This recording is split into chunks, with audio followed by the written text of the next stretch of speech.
एक ऐसा सितारा जिसने अपने हुनर से पूरी बॉलीवुड इंडस्ट्री को चमकाया था। गलती नहीं थी उसकी, वो तो उसका दर्द था जो उसने हम सब से छिपाया था। लड़ता रहा खुद ही खुद में, जलता रहा, यह गम भी उसने कभी किसी को नहीं बताया था। रोता था अकेले रात रात भर जागकर, यह भी कभी उसने झलकाया था। कर सकता था वो कुछ और, कह सकता था वो अपने मन के हालात किसी को, लेकिन शायद उसे वो सुकून कोई नहीं पहुंचा पाया था जो सुकून उसने 14 जून को अपनी माँ की गोद में पाया था। जो सुकून उसने 14 जून को अपनी माँ की गोद में पाया था। इंजीनियर था वो, पढ़ना लिखना शौक था उसका। डांस करता था तो लगता था जैसे कोई फरिश्ता।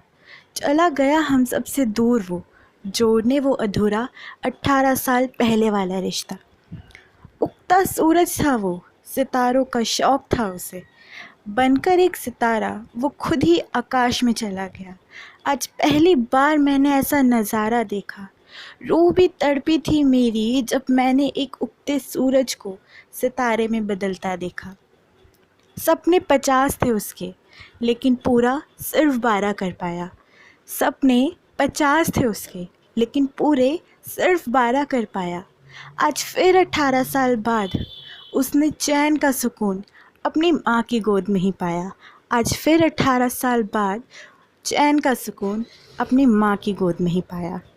कहाँ गया वो जिसने अपनी फिल्मों के ज़रिए सबको खुशी से जीना सिखाया था। जीते जी किसी ने उसकी कदर न की, पर मरने के सब ने दुख जताया था। चला तो गया हम सबको छोड़कर, पर यह समा उसे अपनी यादों से कभी ना मिटा पाएगा। ये दुनिया कितनी जालिम है, यह तो वो कभी भी ना भुला पाएगा। लेकिन शायद अब कहीं जाकर उसे अपनी माँ की गोद में ही सुकून आएगा। लेकिन शायद अब कहीं जाकर उसे अपनी माँ की गोद में ही सुकून आएगा। अब शायद अपनी माँ के पास जाकर वो हर लम्हा खुशी से जी पाएगा। अब शायद वो अपनी माँ के पास जाकर हर लम्हा खुशी से जी पाएगा, जो लम्हा उसने कभी गम में बिताया था। जो लम्हा कभी उसने गम में बिताया था।